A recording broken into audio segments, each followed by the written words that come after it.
अस्सलाम वालेकुम 2017 मॉडल की करोला आ गई जो साढ़े को डिमांड है जनाब 33 लाख रुपया।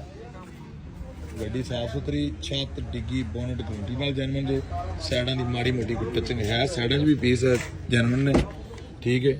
और रूम शूम गड्डी का सोहना है, साफ सुथरा है।